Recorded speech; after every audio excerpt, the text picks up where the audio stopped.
UGC 2026 का जो ये नोटिफिकेशन है, जो इसकी गाइडलाइन है, मैं दावे के साथ कह सकता हूं कि देश के 90 से 95% जनता ने इसको न पढ़ा है न समझा है, सिर्फ इसको सोशल मीडिया पे रील के माध्यम से देखा है या कुछ वीडियोस में देख लिया या ट्वीट में या फिर फेसबुक पोस्ट में या इंस्टाग्राम के कमेंट्स में पढ़ा है। इसीलिए इसको लेकर के इतना दो पक्षी राय है, बटी हुई है, आर या पार एकदम नजर आ रहा है मामला। और इसमें जो अच्छाइयां हैं उसको जो विरोध करने वाले हैं वो इसको इग्नोर कर रहे हैं, इसमें जो कमियां हैं जो इसके समर्थन में है उसको वो टैकल नहीं करना चाहते हैं, क्योंकि इसमें जो गड़बड़ियां हैं उसमें क्या सुधार की आवश्यकता है, क्या इसमें गुंजाइश है, उसको एड्रेस नहीं कर रहे हैं। नमस्ते, अभिनव पांडे नाम है मेरा। हम इन तमाम तर्कों को एड्रेस करेंगे और इसमें जो भी लिखा है बारी बारी से आपको पढ़ के सुनाऊंगा, इसका जो मतलब है वो भी समझाने की कोशिश करूंगा। बाकी आपकी जो राय होगी उस पर भी हम लोग अमल करेंगे। मैं अपने नाम से ही शुरू करता हूं। मेरा नाम पांडे है। तो जब हमने पहला वीडियो किया, पहली स्टोरी की, आप देखे होंगे हमने पूरे तर्क बताए कि ये तर्क है, ये आशंकाएं हैं, ये नियम में लिखा है। तो फिर बहुत सारे लोग आके कमेंट करने लग गए कि अरे ये तो जातिवादी हैं, ये तो कितने दिन रहेंगे, कितने दिन दबेंगे, कितने दिन छिपेंगे। कई बार लगता है कि ऐसे लोगों को इग्नोर कर देना चाहिए, फिर लगता है कि नहीं, अगर आप जवाब नहीं देंगे तो बहुत सारी चीज़ें आप पर चस्पा हो जाएंगी। जब आप वैसे हो नहीं तो आप उसको स्वीकार कैसे कर सकते हो। जब मेरे अंदर किसी बात को लेकर के जातीय दंभ या नाम को लेकर अभिमान नहीं है तो मैं हीनता का भाव क्यों सहूं। मैं पत्रकार होने के नाते एक इंसान भी हूं और इंसान के साथ साथ मैं वो ऐसा पत्रकार हूं जो आपसे वादा करके आया हूं कि जो तथ्य होंगे उसके साथ हम खड़े रहेंगे, जो सत्य होगा उसके साथ हम खड़े होंगे। उसके लिए हमें किसी भी हद से गुजरना पड़े तो हम जाएंगे। हम एक पक्षी नहीं हो सकते हैं, नहीं हो सकते हैं, नहीं हो सकते हैं। सरकार, सिस्टम, समाज, ये आजकल एक चलन चल चुका है कि आप एक तरफ हो जाइए फिर बात करेंगे। मैं बार बार कहता हूं किसी पत्रकार को सरकार दो ही तरीके से हरा सकती है, या तो उसको अपने पाले में बिठा दे या तो उसको विपक्ष के पाले में बिठा दे। आप पत्रकारों के नाम सोच लीजिए, आपको ये बात समझ में आ जाएगी। उसमें क्या होगा कि पत्रकार की क्रेडिबिलिटी नहीं रह जाती है। तो इसमें विजय किसकी हुई? जो तंत्र चल रहा है। हम तथ्यपरक हैं, हम जनपक्ष वाले हैं, हम जनता के साथ, जनता के लोगों की बात करने वाले हैं और जो वादा है उसको पूरा करेंगे। इसके लिए कोई हमें ये धमकी दे कि अनसब्सक्राइब कर देंगे, कोई ये कहे कि हम वीडियो नहीं देखेंगे, तो ये आपकी अपनी चॉइस है। आप अगर तथ्य पसंद करते हैं, अगर आप सत्य पसंद करते हैं तो फिर हमें देखिए। मैं शुरुआत इस गैजेट से करता हूं। जो बात हमने अपनी पहली रिपोर्ट में बताई थी उसके बाद अब विस्तार से आपको एक एक लाइन, इसमें जो लिखा एक एक लाइन वो मैं आपको पढ़ के सुनाने वाला हूं। यूजीसी गजट 2026 ये आया, इसको लेकर के विरोध शुरू हो गया। खास करके जनरल कैटेगरी वाले विरोध करने लगे कि ये हमको बर्बाद कर देगा, हमको तबाह कर देगा। सड़कों पर विरोध देखने लग गया। मैं एक गुजारिश करूंगा आपसे कि ये वीडियो पूरा देखिएगा और अंत तक देखिएगा, तभी पूरी बात समझ में आएगी। अगर आप धारणा बना चुके हैं और ये मान चुके हैं कि नहीं इसमें सब अच्छा ही है और इसमें मान चुके हैं कि सब खराब ही है, तो आपको चीज़ें थोड़ी सी नहीं समझ में आएगी। मैं इसलिए आग्रह करूंगा इसको पूरा सुनिएगा, पूरा देखिएगा।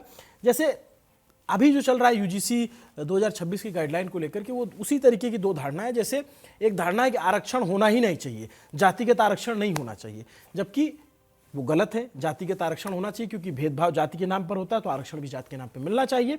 दूसरी बात जो ये कहते हैं कि जो आरक्षण है वो अंतिम आदमी तक पहुंच रहा है, सब कुछ सही है, वो भी गलत है, क्योंकि हमें पता है आरक्षण चंद जातियों तक सीमित रह गया है और जो एकदम दबे कुचले लोग हैं, जिनके लिए अंत्योदय शब्द इस्तेमाल किया जाता है, मैं बार बार कहता हूं, हमारी मुसा डॉक्यूमेंट्री देखिएगा, उन तक ये आरक्षण नहीं पहुंचता है। तो दोनों ही तर्क अपनी जगह पर गलत होते हैं और दोनों तरफ के लोग कुछ सुनने को राजी नहीं होते, क्योंकि उनकी अपनी धारणा है, प्रिजुडिस जिसको बोलते हैं, और वो उसको मान कर बैठे। और जैसे ही कोई इस पे बात करे तो वो उसको विरोधी बताएंगे, आरक्षण विरोधी बता देंगे, या कहेंगे अरे ये तो जो है आरक्षण का ऐसा समर्थक है कि इसकी बात ही ना सुनो। तो मैं दोनों तरह के लोगों से आग्रह करूंगा कि इस वीडियो को देखिए और वैसा मत बनिए जैसा सिस्टम आपको बनाना चाहता है, वैसा बनिए जो एक तार्किक समाज, जो एक बुद्धिशील समाज बनता है, उस तरीके से। ये जब नियम आया तो 2012 में पहले से नियम था कि भेदभाव नहीं होना चाहिए। वो जो नियम थे यूजीसी के, वो ये पाया गया रोहित वेमुला और पायल तड़वी की मौत के बाद कि उसमें इस तरीके से जो भेदभाव है उसको रोका नहीं जा रहा है। तो एक नया नियम आना चाहिए। सुप्रीम कोर्ट ने इसमें इंटरवीन किया, जोशी कमेटी ने लिख के दिया। फिर दिग्विजय सिंह की अध्यक्षता में जो 29 सदस्यीय कमेटी है, एजुकेशन, स्पोर्ट्स और यूथ वाली, उस कमेटी ने उसमें कुछ सुधार भेजे और सुधार के साथ एक शब्द जोड़ दिया, जिसके बाद सारा विरोध, सारा सब कुछ उपजा है। तो मैं पहले इसको पूरा पढ़ के सुना देता हूँ, फिर उसके बाद आप अपनी तरीके से इंटरप्रिटेट कीजिएगा। मैं भी इसमें जो मुझे दिख समझ रहा है मैं भी बताने की कोशिश करूँगा।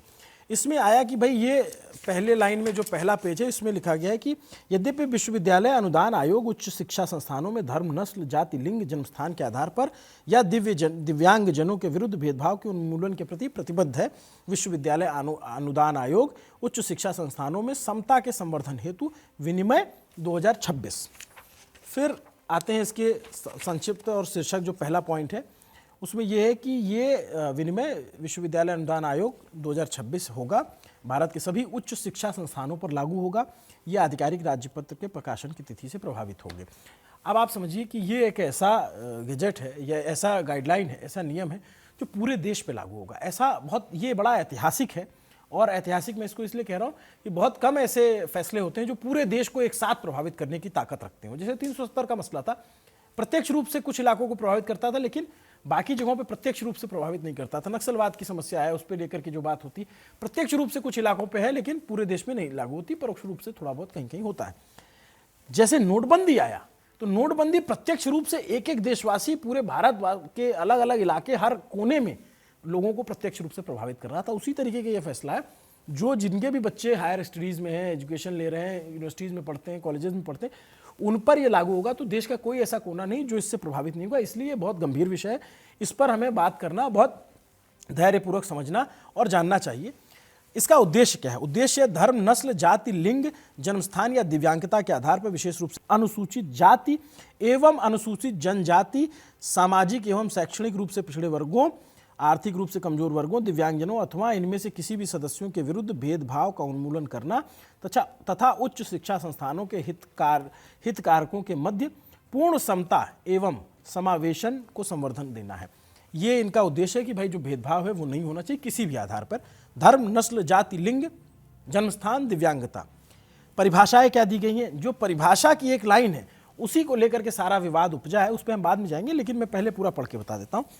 इसमें जो पीड़ित व्यक्ति का अर्थ जो है ऐसे व्यक्ति जिसके पास इन विनियमों के अंतर्गत शिकायतों से संबंधित जुड़े मामलों को शिकायत है। जाति आधारित भेदभाव क्या है उसका जो परिभाषा दी गई है, अनुसूचित जातियों, अनुसूचित जनजातियों एवं अन्य पिछड़ा वर्गों के सदस्यों के विरुद्ध केवल जाति या जनजाति के आधार पर भेदभाव। ये 2012 में जो था इसमें सिर्फ SC और ST इन दो शब्दों का जिक्र था, यानी शेड्यूल्ड कास्ट और शेड्यूल्ड ट्राइब्स। इस बार इसमें OBC का जिक्र आया।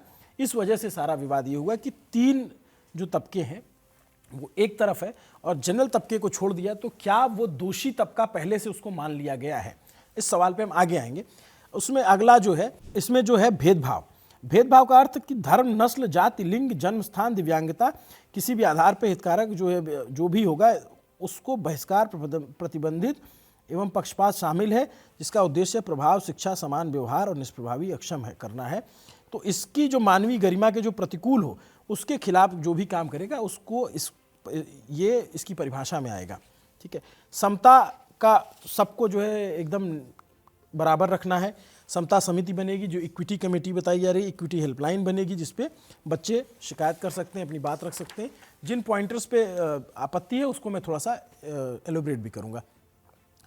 इसमें जो जिन पे ये लागू होगा, ये स्टूडेंट पे भी लागू होगा, ये टीचर पे भी लागू होगा, जो नॉन टीचिंग स्टाफ है उन पे भी लागू होगा, और इसमें लिंग में पुरुष, महिला एवं तृतीय लिंग भी सम्मिलित हैं। ये बात जो है इनकी तरफ से कही गई है। जो अब जो ये किन पे कहाँ लागू होगा? संस्थान प्रमुख का अर्थ विश्वविद्यालय के मामले में कुलपति जो होगा वो सम विश्वविद्यालय डीम्ड यूनिवर्सिटी, प्राचार्य, निदेशक और महाविद्यालय कार्यकारी प्रमुख के जो इस तरीके के लोग होंगे। ये इसमें जो कमेटी बनेगी उसके प्रमुख ये लोग होंगे। अब आ जाते हैं जो ये बात है कि जो समता के संवर्धन का कर्तव्य क्या है? हितकारकों के विरुद्ध भेदभाव को उन्मूलन करने और उनकी जाति, संप्रदाय, धर्म, भाषा, नृजातीयता में एथनिसिटी, लिंग या दिव्यांगता के पूर्वाग्रह के बिना उनके हितों की उचित रक्षा करना। अब इसमें यह है कि कोई भी उच्च शिक्षा संस्थान भेदभाव, इसकी कोई भी संस्थान को इसको अनुमति नहीं दी जाएगी और कोई इसे नज़रअंदाज नहीं कर सकता, और ये सुनिश्चित करना और संस्थान का कर्तव्य होगा कि विनियमों का जो है वो पालन किया जाए। अगले पन्ने पे आते हैं तो इसमें यह कहा गया है कि भाई समान अवसर जो है वो प्रदान किए जाएं, और उसमें प्रत्येक उच्च शिक्षा संस्थान एक समान अवसर केंद्र स्थापित करेगा, जिसका कार्य वंचित समूहों के लिए नीतियां और कार्यक्रम प्रभावी क्रियान्वयन करने पर नजर रहेगी और सामाजिक और सांस्कृतिक विविधता को प्रोत्साहित करना होगा। ये बात है। इसमें समान अवसर के जो केंद्र होंगे, ये केंद्र विनिमय उद्देश्य की प्राप्ति हेतु नागरिक समाज, स्थानीय मीडिया, पुलिस, जिला प्रशासन और इस क्षेत्र में कार्यरत गैर सरकारी संगठनों, शिक्षक संगठनों, कर्मचारियों और अभिभावकों के साथ समन्वय स्थापित करेगा। ठीक है। अब जब किसी बच्चे को ये लगेगा कि उसको भेदभाव का शिकार हो रहा है, तो उसके पास क्या ऑप्शन रहेंगे? उसके पास जो इक्विटी कमेटी के पास जाने का ऑप्शन रहेगा। उसका हेड कौन होगा? उसका हेड होगा, उसके जो चेयरमैन होंगे, जो विश्वविद्यालय का कुलपति होगा या जो प्राचार्य होगा, वो उसका हेड होगा। इसमें जितना मैं पढ़ पा रहा हूँ, कुल 10 लोग इसके सदस्य हो सकते हैं। इसमें उच्च शिक्षा संस्थान के जो 3 वरिष्ठ प्रोफेसर होंगे, एक जो अध्यक्ष हो गया, उसके अलावा 3 वरिष्ठ प्रोफेसर होंगे सदस्य के रूप में। उच्च शिक्षा संस्थान का एक कर्मचारी शिक्षक के अतिरिक्त, मतलब जो शिक्षक नहीं होगा या फिर नॉन टीचिंग स्टाफ होगा उससे, और इसके अलावा 2 समाज से प्रतिनिधि लिए जाएंगे, जो व्यावसायिक नागरिक अनुभव रखने वाले समाज के 2 प्रतिनिधि होंगे। और ये कोई भी हो सकता है, इसमें इनकी जाति मेंशन नहीं है, ये किसी भी जात से हो सकते हैं। 2 छात्र प्रतिनिधि होंगे, जिनका नामांकन शैक्षणिक योग्यता, खेलों में उत्कृष्टता, सह पाठ्यक्रम में गतिविधियों के प्रदर्शन के आधार पर किया जाएगा, विशेष रूप से आमंत्रित किए जाएंगे। और एक जो है समान अवसर केंद्र का समन्वयक पदेन सदस्य सचिव होगा।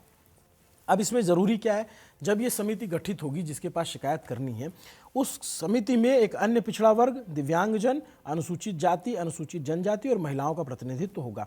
तो 3 तो स्पष्ट हो गया कि अन्य पिछड़ा वर्ग, अनुसूचित जाति, ओबीसी, एससी और एसटी कैटेगरी से 3 लोग होंगे। दिव्यांगजन और महिलाएं ये किसी भी कैटेगरी से हो सकती है, इसमें ऐसा कोई मेंशन नहीं है। ठीक है, समझते चलिएगा, पूरा एकदम ध्यान से सुनेंगे तभी आप अपने आउटकम पे पहुंच पाएंगे। सदस्यों का कार्यकाल जो है वो 2 वर्ष का होगा। विशेष आमंत्रितों का जो कार्यकाल होगा 1 वर्ष का होगा। अब जो है समिति की बैठक कम से कम 2 बार होगी, इसकी जो पूर्ति होगी 6 महीने में मामलों पे कार्रवाई की जाएगी। समिति के जो मामले होंगे वो आगे भेजे जाएंगे, यूजीसी पूरा इसको निगरानी करेगी। और इसमें एक बात है जिसको लेकर के उच्च शिक्षा संस्थान में समुदाय, समग्र रूप से समता और समान अवसर सुनिश्चित करना और सामाजिक समावेश लाना है। किसी भी भेदभाव की घटना का प्रतिवेदन करने वाला पीड़ित व्यक्ति को प्रतिशोध से बचाना होगा। इसीलिए इसमें एक लाइन ऐड की गई है कि अगर जो शिकायत करता है वो अगर ये कहे कि उसकी पहचान छिपाई जाए, यानी एनोनिमस रूप से अगर वो शिकायत करना चाहे, कोई संबल व्यक्ति है, उसके खिलाफ कोई मजबूत परिवार का छात्र है, तो उसके खिलाफ अगर शिकायत करनी है तो वो अपनी पहचान छिपाकर भी कर सकता है। तो इसमें 2 है, एक तो वो डर की वजह से हो सकता है कि अपनी पहचान छिपाए, और एक इसका मिसयूज हो सकता है कि कोई भी पहचान छिपा करके अपनी अगर व्यक्तिगत लड़ाई है तो उसको भी निकालने की कोशिश कर सकता है। जो इक्विटी स्क्वाड बनेगी, पूरा बताया गया है कि कैसे ऑनलाइन पोर्टल बनेगा, 24 घंटे हेल्पलाइन होगी, एक समता दूत होगा जो ये सुनिश्चित करेगा कि भाई कोई गड़बड़ ना हो, कोई जाति के आधार पे, धर्म के आधार पे कोई भेदभाव ना हो। जनवरी जुलाई के अंत तक अपनी गतिविधियों को जो है एक रिपोर्ट देनी होगी, एक बार 2 बार बैठकें होंगी। यदि सूचना देने वाला व्यक्ति, जो समता हेल्पलाइन है उसमें ये एक साफ लिखा हुआ है, यदि सूचना देने वाला व्यक्ति अनुरोध करता है तो भेदभाव की सूचना देने वाले हितधारक की पहचान गोपनीय रखी जाएगी।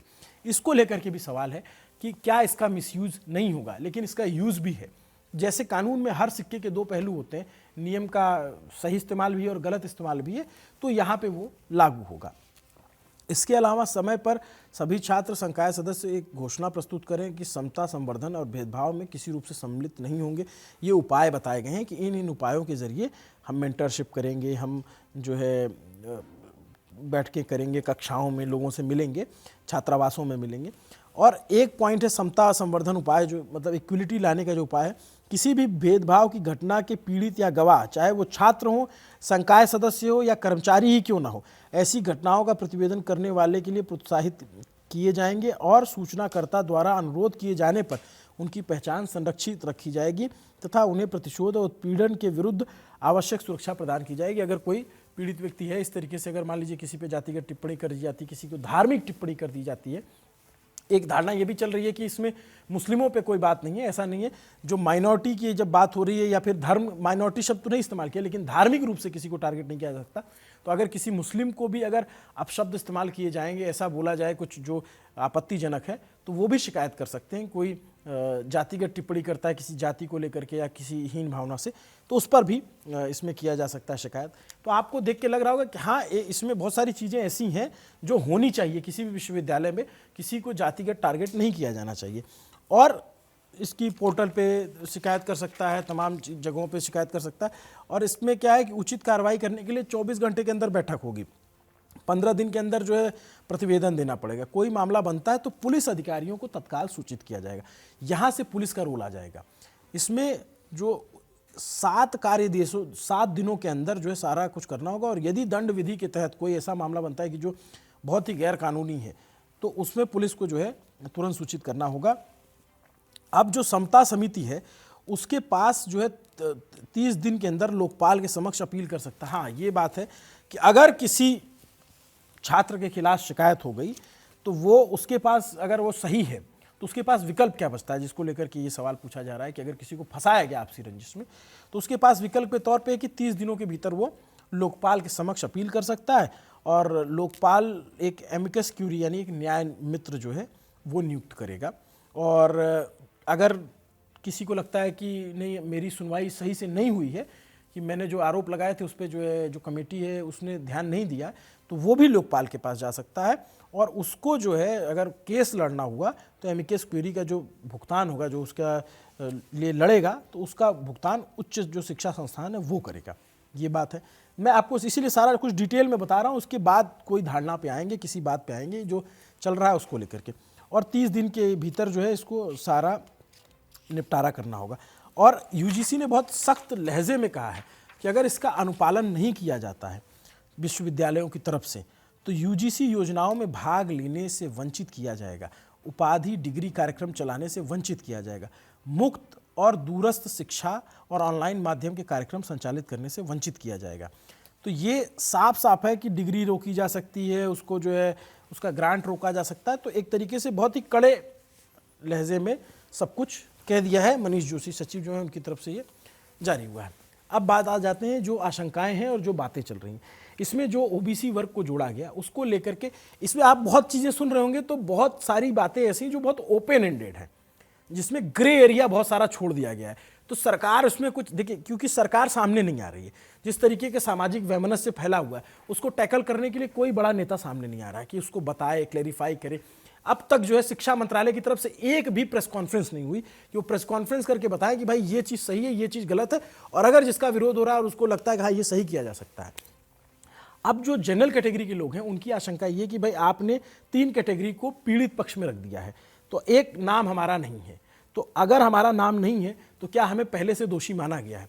अब सवाल ये है कि जैसे बहुत सारे तर्क आए कि भाई SC/ST एक्ट का दुरुपयोग हुआ, तो क्या SC/ST एक्ट आना ही नहीं चाहिए था? जवाब है कि बिल्कुल आना चाहिए था। अगर नहीं आता तो फिर और तरीके से जातियां होती, और भी तरीके से, लेकिन SC/ST एक्ट का दुरुपयोग हुआ, इसीलिए तो सुप्रीम कोर्ट ने इंटरवीन किया था। खैर वो बात अलग है कि सरकार फिर उसका कानून बदल देती है। लेकिन इस मामले में ऐसा है, एक उदाहरण के तौर पर जैसे दहेज उत्पीड़न का मामला जो होता है उसमें भी हमने देखा है कि बहुत बार उसका मिसयूज हुआ है, बहुत सारे ऐसे केसेस आए हैं।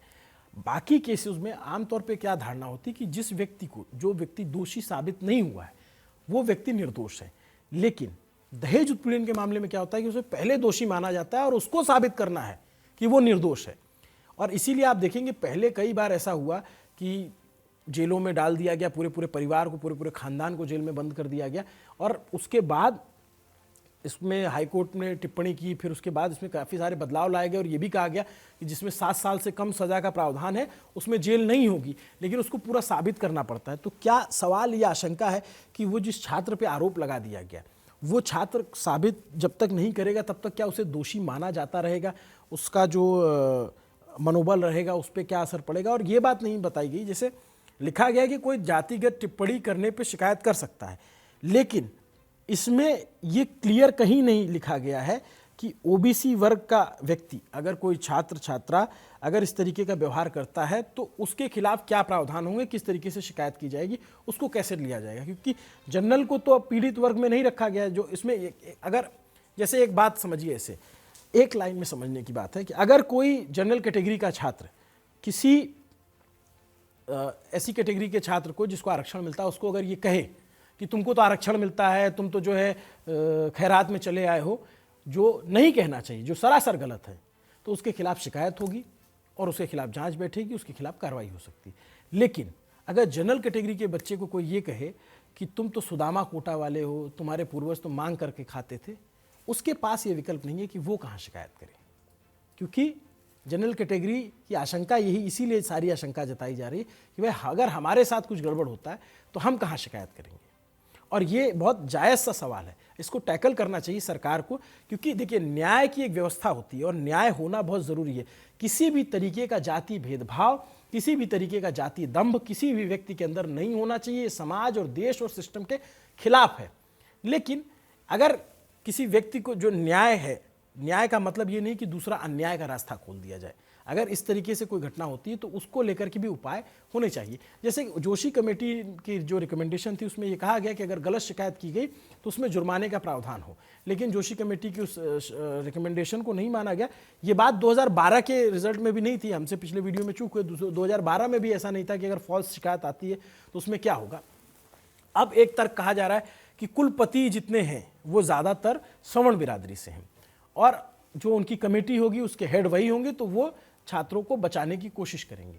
देखिए अब SC/ST एक्ट पे आ जाते हैं, फिर से उसका सिरा वहाँ पे जोड़ते हैं। SC/ST एक्ट में अगर आमतौर पे जैसे शिकायत हुई, किसी ने किसी SC/ST समुदाय के व्यक्ति के साथ गलत किया, तो एक बहुत मजबूत और ज़रूरी कानून है कि उसके पास ये विकल्प है, वो जाए शिकायत करे, उस पर कार्रवाई करवा सकता है। लेकिन अगर कहीं किसी, मान लीजिए कि दो व्यक्तियों का झगड़ा है, दोनों जनरल कास्ट से, और एक जनरल कास्ट के व्यक्ति ने अपने SC समुदाय के दोस्त से कहा कि नहीं इसको फंसा दो, इस पर मुकदमा लगा दो, तो अगर मुकदमा लग गया तो उस केस में क्या होता है कि जो विवेचना होती है वो गजटेड ऑफिसर करता है ACP रैंक का। ACP रैंक, ऐसा भी कई सारे केसेस हुए हैं, ACP रैंक का अधिकारी गजटेड ऑफिसर होता है, वो उसकी विवेचना करेगा और उसका जो सेक्शन 4 है वो बहुत मजबूत है। अगर विवेचना में उसको लगता है कि हाँ ये गलत है, तो भी बहुत सारे अधिकारी जो SC/ST नहीं है, OBC हैं या फिर जनरल कैटेगरी से, वो बचते हैं इस बात को। ये बहुत प्रैक्टिकल बात है, इसको बहुत सारे लोग नहीं कहेंगे, लेकिन मुझे पता है, मैं देखता हूँ ज़मीन पे, तो वो उसकी विवेचना में FR लगाने से बचेंगे, क्योंकि उनको पता है कि आयोग अगर कोई चला गया तो फिर आयोग की तरफ से अगर कोई कार्रवाई हो गई तो फिर उसकी जवाबदेही बन जाएगी और उसमें उसको 6 महीने की सज़ा हो सकती है।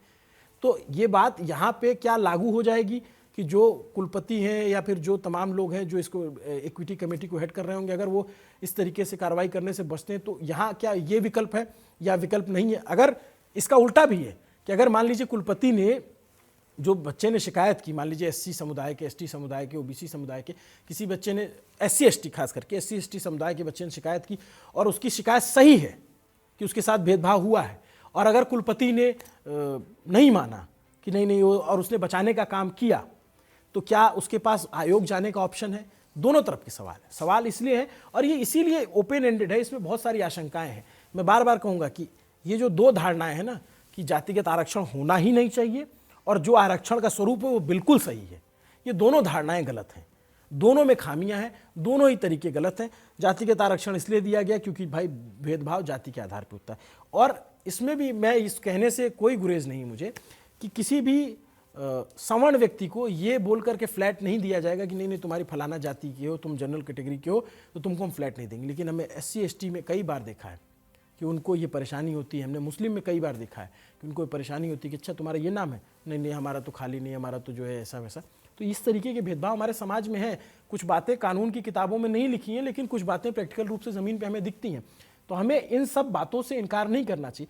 लेकिन अगर जो ये आशंकाएं जन्मी हैं जनरल कैटेगरी के छात्रों में, जैसा मैंने आपको कहा कि क्या उनको दहेज उत्पीड़न केस की तरह ही दोषी ही मान लिया जाएगा, उनके पास क्या विकल्प रहेंगे, क्या अगर उनके साथ कोई इस तरीके का दुर्व्यवहार होता है या कुछ तरीके से उन पर ताना कसा जाता है, सुदामा कोटा और मांग कर खाने वाला कहा जाता है, तो उनके पास ये विकल्प क्यों नहीं है कि वो भी जाए।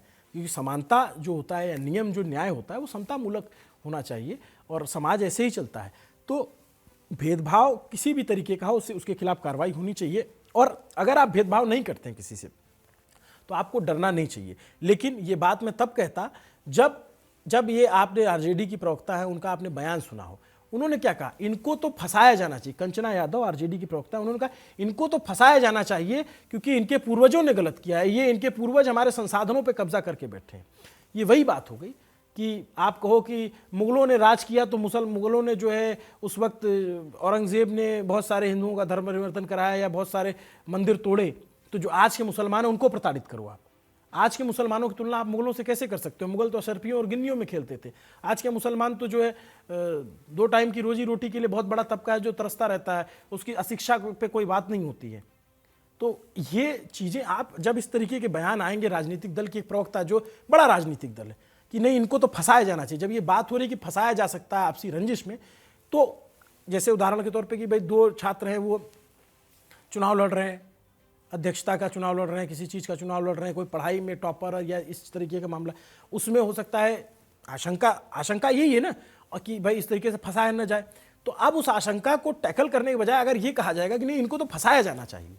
जब बीजेपी के नेता से पूछा जाता है कि नित्यानंद राय से कि भाई जनरल कैटेगरी के लोग इसमें नाराजगी दिखा रहे हैं, तो वो कहते हैं हर हर महादेव, वो कह के निकल जाते हैं। तो जब जवाब दे लोग इस तरीके के बयान देंगे और इस तरीके के जवाब आएंगे तो आशंकाएं पनपेंगी।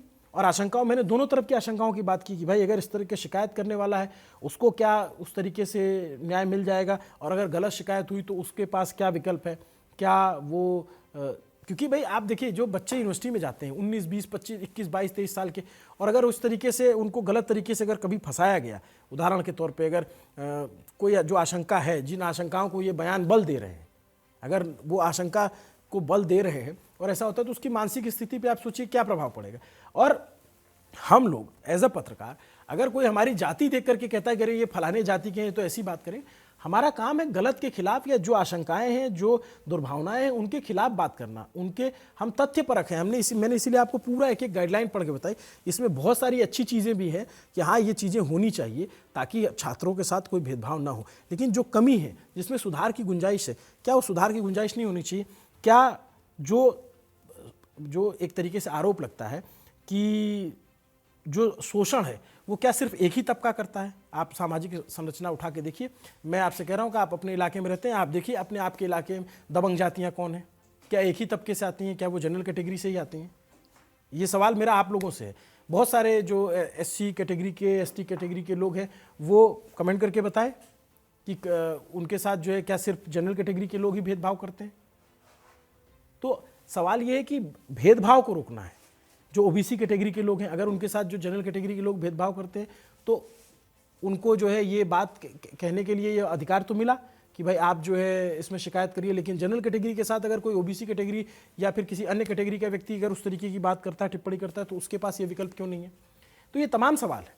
और जब कहीं किसी व्यक्ति के साथ गलत होता है तो हम उसके लिए जाति देखकर आवाज़ नहीं उठाते। हम पत्रकार हैं, हमारा काम है जो बात मुद्दा चल रहा है उसको एड्रेस करना, हमको बताना। नेता नहीं बोल रहे हैं तो क्या न्यूज़ पिंच भी नहीं बोलेगा, क्या मैं भी नहीं बोलूँगा, और क्या मैं इस डर से ना बोलूँ कि मेरे नाम में पांडे लिखा है और मैं इस पर सवाल पूछूंगा तो लोग मुझे ट्रोल करेंगे, ये लिखेंगे कि तुम तो जातिवादी हो, तुम तो ऐसा हो। आप अगर किसी को लगता है ऐसा, अगर मैंने ये पूरा नियम पढ़ के बताया तो आप इसको कमेंट करके बताइएगा कि भैया आपने ये बात गलत बोली है, तो मैं उसको अगली वीडियो में करेक्ट करने की। लेकिन जो एक धारणा, एक पाले चुन लिए गए कि नहीं ये बीच का कुछ नहीं, वो सबसे खतरनाक है। और सत्ता तो सबसे शानदार चीज़ है जो तमाशबीन है, नेता तो सबसे शानदार चीज़ है जो तमाशबीन है। उनको दिख रहा है कि सोशल मीडिया पे लोग एक दूसरे से लड़ रहे हैं, एक दूसरे पे खिलाफ अनाप शनाप टिप्पणी कर रहे हैं, लेकिन मजाल है कोई बड़ा नेता चू कर दे, क्योंकि वोट की राजनीति है, सियासत है। सियासत इसी तरीके से चलती है कि भाई आपस में जब लोग लड़ेंगे, जब जो है उसी तरीके से वोट बैंक काम करेगा। आगे उत्तर प्रदेश का चुनाव है, बंगाल का चुनाव है, असम, तमिलनाडु, तमाम जगहों पे चुनाव है, तो इसी तरीके से राजनीति काम करती है, आपस में लड़ते रहिए। अब जो ओपन एंडेड चीज़ें हैं जिन पे जवाब मिलना चाहिए, मैंने एक लाइन में बताया आपको कि भाई अगर आरक्षण पर टिप्पणी कोई करता है, कहता है कि तुम तो खैरात में लेकर आए हो, तो ये सरासर गलत है। लेकिन उसके पास विकल्प है कि वो चला जाएगा उसके कमेटी के पास में और कमेटी उसके खिलाफ कार्रवाई करेगी। लेकिन अगर किसी को कहा जाए कि तुम तो सुदामा कोटा वाले हो, तुम तो मांग कर खाते थे तुम्हारे लोग, तो फिर उसके पास कोई विकल्प नहीं है। तो ये विकल्पहीनता नहीं होनी चाहिए और एक वर्ग को दोषी नहीं मानना चाहिए। इसमें जब अगर बात कीजिए कि भेदभाव नहीं होना चाहिए, अगर बात की जा रही है कि भाई सब सारे छात्रों को बराबर रखना चाहिए, तो उस तरीके से जो प्रावधान है वो सबको मिलना चाहिए, क्योंकि सबको पता है कि जाति का स्ट्रक्चर है। मैं तो गांव-गांव घूमता हूं, मैं देखता हूं कि हर जाति ने अपने से छोटी जाति खोज रखी है। ये परसाई जी ने कहा था और ये बिल्कुल सत्य बात है। मैं अगर गलत कह रहा हूं तो जो लोग हैं, जो रैशनल लोग हैं, वो बता दें। क्या SC कैटेगरी में लोग एक दूसरे से भेदभाव नहीं करते हैं? क्या ओबीसी कैटेगरी में भेदभाव नहीं होता है? क्या जनरल कैटेगरी में भेदभाव नहीं होता? हम तो बड़े हैं, वो तो छोटे हैं। यही करके आपको तो इसीलिए यही करके तो नाश कर दिया है ना। एक जो व्यवस्था बनाई गई जिसके खिलाफ रैशनल होकर के हमें आपको लड़ना है, कि इस जातीय अभिमान से निकलना है, इस जात की हीनता से जो भावना भरी जाती है उसको तोड़ना है, इसी से तो नहीं निकलने दिया जा रहा है। आप तुलना करते हो चाइना से, आप तुलना करते हो जापान से, हम आप कितना टैक्स देते हैं, लेकिन हमको बदले में क्या मिलता है? कोई युवराज गड्ढे में डूब करके मर जाता है, कभी कोई टैक्सी ड्राइवर खड़ा रहता है और उसके एयरपोर्ट की छत गिरती है, मर जाता है, ऐसे ही मरता है। क्योंकि आपको इस तरीके की इस चीज़ों में उलझा दिया गया है कि आप वो सवाल मत पूछो जो जरूरी है, आप इसमें उलझे रहो, आप इसमें लड़ते रहो। इसमें जब देख रहे हो कितना विवाद हो रहा है तो इसमें सरकार क्यों नहीं आकर के क्लेरिफाई कर रही? शिक्षा मंत्रालय क्यों नहीं प्रेस कॉन्फ्रेंस कर रहा है और वो बताए कि हाँ इसमें ये चीज़ है, इसका ये मतलब है। इसमें स्पष्ट तरीके से बताया जाए कि भाई ये अगर इसमें छूटा है तो इसका ये मतलब है, यहाँ इसको सिक्योरिटी मिलेगी, यहाँ इसको सिक्योरिटी मिलेगी। विपक्ष इस पर सवाल नहीं पूछेगा, क्यों? विपक्ष का भी तो नैरेटिव है, आगे चुनाव है, सबको वोट चाहिए। तो राजनीति का फेर है, उसमें मत फंसिए, इसको पढ़िए, इसको समझिए। ये कह देना कि इसमें तो सब जो लिखा है सब गलत ही है और ये कह देना कि जो इसमें लिखा है सब सही ही है, ये सही नहीं है। बीच की एक बहुत महीन लकीर खींची गई है, उस महीन लकीर को पकड़ने की कोशिश कीजिए। सियासत का सत्य यही है। नमस्ते, अभिनव पांडे नाम है मेरा। आपको पूरा ये वीडियो, पूरी जानकारी कैसी लगी कमेंट करके ज़रूर बताइए। कैमरे के पीछे मेरे साथी तौफीक अंसारी हैं। शुक्रिया।